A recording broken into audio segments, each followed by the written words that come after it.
तो BA part first की कक्षा में हम देख रहे हैं टॉपिक शुक्र, जो भारतीय राजनीतिक विचारक हैं उनके विचारों को।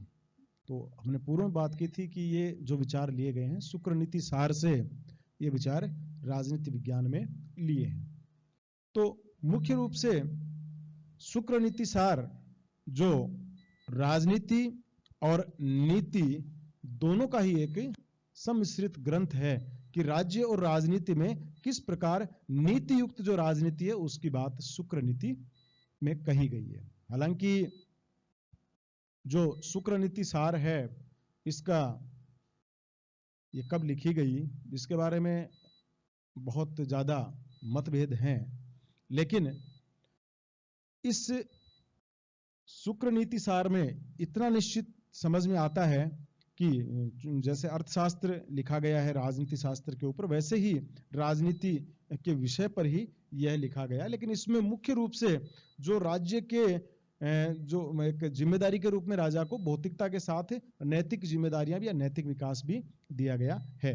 तो हम देख रहे थे शुक्र के अनुसार जो प्रशासन के पदाधिकारी हैं उन पदाधिकारियों के क्या क्या उनकी योग्यताएं होनी चाहिए, और उन पदाधिकारियों को जो वे पदाधिकारी जो शासक के साथ मिलकर राज्य का संचालन करते हैं उन लोगों को क्या क्या दायित्व शुक्र नीति सार में प्रदान किया गया है। तो इससे पूर्व वीडियो में हमने देखा था कि एक प्रधान जो वेदों का ज्ञाता है, पुरोहित, मंत्री जो राज्य कार्यों में परामर्श देगा, प्रतिनिधि जो राजा को करने योग्य कार्य और नहीं करने योग्य कार्य हैं उन कार्यों के बारे में बताएगा। अगली यदि हम बात करें तो वह पद आता है प्रधान। प्रधान एक तरीके से आप कह सकते हैं कि जैसे हमारे यहां वर्तमान में हम बात करें तो जैसे महालेखा परीक्षक होते हैं जो समस्त कार्यों का निरीक्षण करते हैं, परीक्षण करते हैं कि कार्य सही तरीके से हुए हैं या सही तरीके से नहीं हुए हैं, उनमें प्रोसेस सही फॉलो किया गया है या नहीं किया गया है, जो चीजें जिस तरीके से होनी चाहिए वैसे हुई है या नहीं हुई है। तो वैसे ही प्रशासनिक जो कार्य हैं उन प्रशासनिक कार्यों का आप कह सकते हैं कि जो निरीक्षण, ये जो है प्रशासनिक कार्यों का, ठीक है ना। जैसे महालेखा परीक्षक तो अपन आगे बात करेंगे थोड़ा सा कि वो जैसे खरीद फरोख्त का करते हैं तो उनके लिए तो अपन एक अगला पद आएगा सुमंत्र। सुमंत्र है वो हम देखेंगे एक महालेखा परीक्षक की तरह होगा। लेकिन उस महालेखा परीक्षक में यदि आप धन को हटा के उनकी ऑडिट का जो एक मूल काम है उसको हटा के यदि निरीक्षण में प्रशासन को ले लें, आप प्रशासनिक कार्यों की जो देखरेख है, प्रशासनिक कार्यों का जो निरीक्षण है, प्रशासनिक कार्यों की जो समीक्षा है, ये करने का जो कार्य है वो कार्य किसको दिया गया है? वो प्रधान को दिया गया है। वह प्रशासन का उचित और अनुचितता के आधार पे इन्वेस्टिगेशन करेगा, समीक्षा करेगा, और समीक्षा के बाद में जहां भी गलतियां हैं उन चीजों को वह शासक के सामने रखेगा। ठीक है, तो एक तरीके से आप कह सकते हैं कि प्रशासनिक सुधार की जो जिम्मेदारी है, प्रशासनिक सुधार और प्रशासनिक कार्यों का अवलोकन या प्रशासनिक कार्यों की समीक्षा जो करने का एक जो निरीक्षण करने का जो मौलिक दायित्व है या मुख्य दायित्व है वो शुक्र नीति सार में प्रधान जो पद है उसको दिया गया है। प्रधान का जो पद है उसे तो उसके लिए मुख्य रूप से जो योग्यता है कि वह प्रशासनिक कार्यों को की दक्षता से जानता हो, उन चीजों को उनको बहुत गंभीरता पूर्ण पहचानता हो, वही व्यक्ति उन कार्यों का सही ढंग से अवलोकन कर पाएगा, निरीक्षण कर पाएगा, उनकी समीक्षा कर पाएगा, उनका अन्वेषण कर पाएगा। तो प्रधान का यदि आपसे पूछें 2 नंबर का प्रश्न यदि आता है कि शुक्र के अनुसार प्रधान का क्या कार्य है, तो ये आप बता सकते हैं कि प्रधान का मुख्य कार्य प्रशासन का निरीक्षण करना है, प्रशासन का अन्वेषण करना है। तो एक तरीके से ये मतलब समीक्षक जो प्रकृति है उस तरह का ये पद हो गया प्रधान। ठीक है ना, समीक्षा करनी किसी भी चीज की कि जो कार्य हुआ है वो कार्य सही गलत, उसको हर एंगल से उसकी जांच करना, उसका जो सकारात्मक नकारात्मक पक्ष है वो सामने लाना, कोई चीज कमी रही है तो क्यों रही है, ये सारा ओवरऑल जो अन्वेषण है ये सारा अन्वेषण प्रधान करेगा। ठीक है, तो अब हम बढ़ते हैं आगे। अगला जो पद है ये बहुत बार आपके 2 नंबर का पूछ लिया गया। बहुत बार आप पुराने पेपर देखेंगे, मैं आपको बार बार कहता हूं कि जब भी आप कोई भी टॉपिक आप पढ़ते हैं, कोई भी आप जिस नए पाठ्यक्रम में प्रवेश लेते हैं, जैसे अभी आपने बीए पार्ट फर्स्ट के पाठ्यक्रम में प्रवेश लिया है, तो ये आपका सबसे पहला कार्य हो जाता है कि आप सिलेबस लें, और सिलेबस के बाद में आप उस सिलेबस के आधार पे आप मुख्य रूप से सिलेबस लेने के साथ ही एक पुराने पेपर जरूर आप लें, ठीक है ना। मार्केट में आप देखेंगे आपके या पुराने जो आपके कोई साथी हैं, उनसे आप बात कर सकते हैं कि जो पुराने पेपर हैं ये लगभग आपको पिछले 5 साल के लगभग आपको मिल जाएंगे। तो आप ये जो प्रश्न हैं, मतलब जो पुराने पेपर हैं 4-5 साल के, वो पेपर आप जरूर ले लीजिए मार्केट से, ताकि उसके आधार पे आपको पता चल जाए कि किस प्रकार के प्रश्न आपके आते हैं, ठीक है ना। और वैसे इससे पूर्व में आपको बताया भी होगा, फिर भी आप विद्यार्थियों जो चूंकि नए विद्यार्थी हैं, तो आपको ध्यान में रहना चाहिए कि हमारे प्रश्न किस प्रकार के पूछे जा रहे हैं। तो अपने जो राजनीति विज्ञान में है, ये चलिए बीच में बात आ गई इसलिए आपको बता देता हूं, क्योंकि जब हम परीक्षा की तैयारी करें तो हमें कम से कम उस एग्जाम की जो प्रक्रिया है वो जरूर हमें ध्यान में होनी चाहिए। तो अपने यहां आप देखेंगे टोटल जो 100 नंबर का पेपर होगा, उसमें आप देखेंगे कि 20 नंबर के क्वेश्चन, फिर 20 नंबर के और 60 नंबर के। तो ये 3 पार्ट अपने हो गए, फर्स्ट पार्ट, सेकंड पार्ट और थर्ड पार्ट, ठीक है। ये जो पहला पार्ट है, इसमें आपके प्रश्न हैं, उनके उत्तर आपको 20 शब्दों में या 20 से 25 शब्दों में, जो भी शब्द उसमें सीमा है 20 से 25-30 जो शब्द आएंगे उसमें आपको देना होगा, लेकिन 20 से 25 अमूमन आपको ये शब्दों में देने होते हैं। तो 10 प्रश्न तो आपको इसमें पूछेंगे, पॉलिटिकल साइंस फर्स्ट में भी और पॉलिटिकल साइंस सेकंड में भी। तो ये 10 क्वेश्चन आपसे पूछेंगे और इन 10 प्रश्नों के जवाब आपको 20 से 25 शब्दों में देने हैं। तो आप पिछला पेपर आप देखिए किस तरीके का प्रश्न आया हुआ है, और उसके आगे फिर आगे भी आप अनुमान लगा के आप देखिए भी कैसे कैसे क्वेश्चन। तो ओल्ड क्वेश्चन आप जैसे पेपर उठाएंगे पुराने प्रश्न पत्र, तो उनमें से आप खूब सारे प्रश्नों को लिख लिख के तैयार करिए 20 से 25 शब्दों में। उसके बाद में 4 क्वेश्चन आपके 5-5 नंबर के आएंगे, वो लगभग 150 शब्दों में आपको लिखना है। तो 150 शब्दों में आपको ये 4 क्वेश्चन आपको करने होंगे, ठीक है। तो यही पूरे पाठ्यक्रम में से इनमें पूछ लेंगे आपसे कि इनमें जो 4 प्रश्न आपको हल करने हैं, और 150 शब्द उनकी शब्द सीमा लगभग वो रखते हैं। तो ये आपको अभी से लिख लिख के तैयारी करनी है। जैसे मान लीजिए आपसे पूछ लिया परंपरागत राजनीति विज्ञान आधुनिक राजनीति विज्ञान में अंतर, तो कम से कम 150 शब्दों में हम कैसे लिखें ये आपको तैयार करना है। व्यवहारवाद की आलोचना, या व्यवहारवाद जो व्यवहारवाद असफल हुआ इसलिए उत्तर व्यवहारवाद उदय हुआ, तो ऐसे कोई कोटेशन आपके आ गया तो उसको 150 शब्दों में आप उसका विश्लेषण कैसे करें। तो ये चीजें आपको अच्छे से लिख लिख के तैयार अभी करनी है, ताकि आप उनको जब परीक्षा में जब आप उत्तर लिखें तो अच्छे से उसको प्रेजेंट कर पाए। और जब आप सी सेक्शन में आएंगे तो वहां आपको कुल मिला के 3 क्वेश्चन करने होंगे, और प्रति जो सेक्शन है उस प्रति सेक्शन में से आपको 1 क्वेश्चन करना है। तो यहां आप देखेंगे कि हर सेक्शन वाइज आपको 2-2 क्वेश्चन मिलेंगे, अर्थात टोटल 6 क्वेश्चन मिलेंगे, जिनमें प्रत्येक सेक्शन में से आपको 2 में से 1 क्वेश्चन करना है, 1 प्रश्न आपको हल करना है।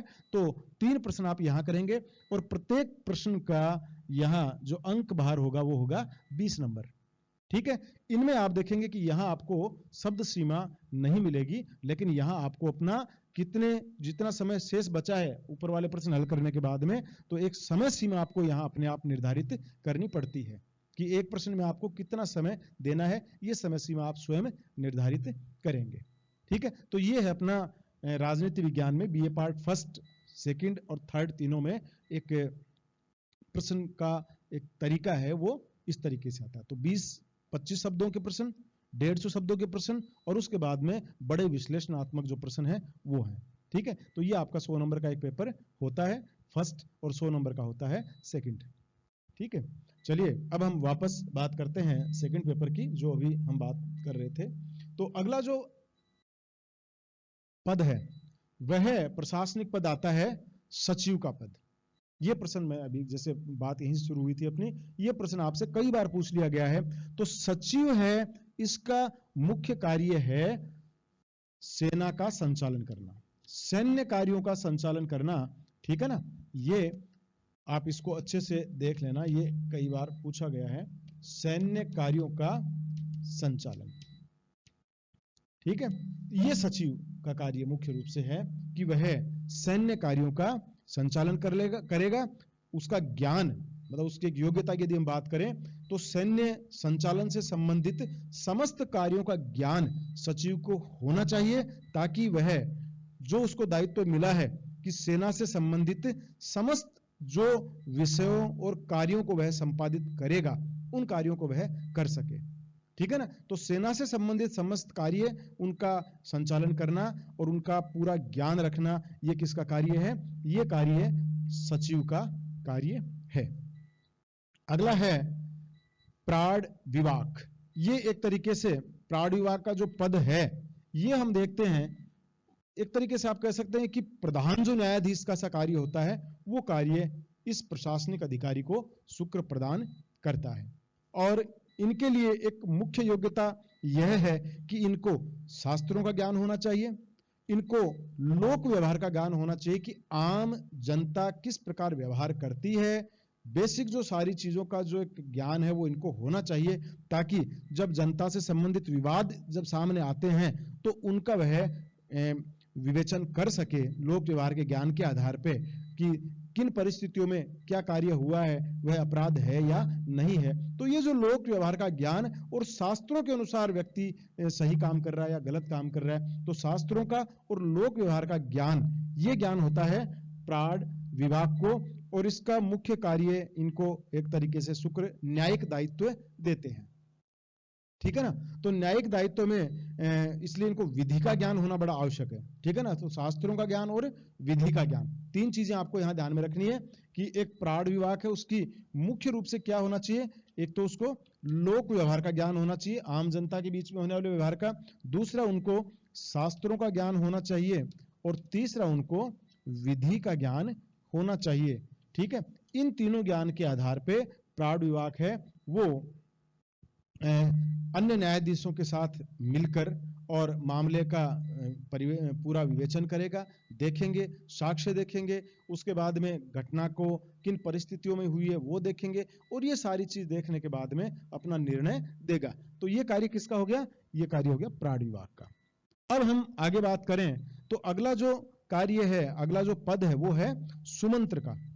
जो अभी मैंने बात की थी सुमंत्र, जो अपन पूर्व में बात कर चुके हैं कि आय व्यय का हिसाब रखना, आय व्यय पे नजर रखना, आय व्यय के निरीक्षण, जो महालेखा परीक्षक का जो आज हम देखते हैं, उस तरह का समस्त जो पद है, ये पद है सुमंत्र, ठीक है। तो सुमंत्र जो पद है, इसका मुख्य कार्य समझ गए होंगे आप कि राज्य में होने वाले आय और व्यय का जो ज्ञान है वो इनको होना चाहिए, और आय और व्यय को सही ढंग से एक संतुलित तरीके से अर्थव्यवस्था बनी रहे, उसके लिए इनको विभिन्न कार्यों का संचालन भी करने का दायित्व इनको सौंपा गया है, ठीक है ना। तो इनको ये ध्यान में होना चाहिए कि कितना प्रोडक्शन हुआ है, कितना कंजप्शन हुआ है, ठीक है ना, कि मतलब उत्पादन कितना हुआ है, उपभोग कितना हुआ है, कितना अब हमारे पास बैलेंस उत्पादन बचा हुआ है, ये सारी चीजें सुमंत्र को ज्ञात होनी चाहिए, ताकि उस आधार पर जब ऐसी कोई आवश्यकता पड़े शासक को, तो वह समस्त जानकारी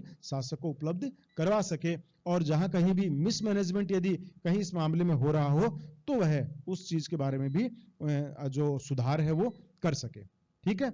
और अंतिम एक पद और अपन देखते हैं दूत।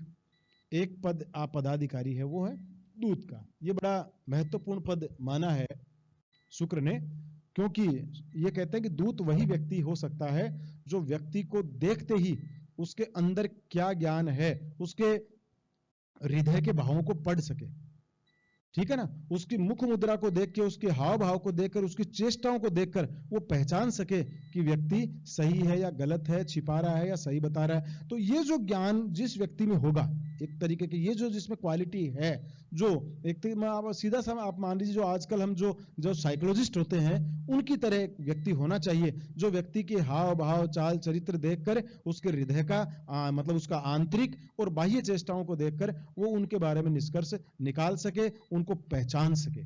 तो ये पहचान करने वाला व्यक्ति बनता है, उसको पद मिलता है दूत का। और दूत इन चीजों को पहचानने के साथ ही शुक्र कहते हैं कि दूत को संधि विग्रह जो संश्रय की जो ये अपन ने जो पूर्व में पढ़ी है 60 गुणे जो नीतियां हैं, तो इनमें से ये जो द्वैधी भाव की नीति है, संश्रय की नीति है, संधि विग्रह की नीति है, इन सब का कब उचित प्रयोग करना है इसका विशेष ज्ञान दूत को होना चाहिए। उसमें निर्भीकता होनी चाहिए कि जहां भी हो वह न केवल दूसरों की चेष्टाओं को पढ़ सके, बल्कि इस तरह के हाव भाव हो कि उसके हाव भाव में हर तरह की परिस्थिति में वो अपने आप को सामान्य दिखा सके। ठीक है ना, ये केवल निर्भीकता होने की स्थिति में उसको मिल सकता है। और एक बहुत बड़ी चीज है कि वह भाषा में बड़ा निपुण होना चाहिए, वाक चातुर्यता है वो उसके अंदर बहुत ज्यादा होनी चाहिए। तो दूत का मुख्य कार्य ये कहता है कि दूत के ऊपर शुक्र नीति सार में बहुत कुछ लिखा गया है कि दूत है वह शासक का एक तरीके से शासक के नेत्र हैं। वो कहीं भी जो कुछ भी घटनाक्रम हो रहा है, चाहे वो उस राज्य में हो रहा है, जो बाहर उस राज्य संबंधित कोई घटनाएं बाहर हो रही है जिनका आगामी प्रभाव पड़ सकता है, तो राज्य संबंधित समस्त आंतरिक और बाह्य सुरक्षा की जो महत्वपूर्ण जिम्मेदारी है वो दूत के पास है। तो दूत राजा के नेत्रों की तरह, राजा के आंखों की तरह वह काम करता है और सारी सूचनाएं सही ढंग से राजा तक पहुंचाने का कार्य दूत का है। ठीक है, तो ये हमने देखे हैं कुछ शुक्र नीति सार में शुक्र द्वारा बताए गए कुछ शासन या प्रशासन के महत्वपूर्ण पद या उनके पदाधिकारी, उनके क्या कर्तव्य हैं और क्या उनकी योग्यताएं शुक्र बताते हैं। ठीक है।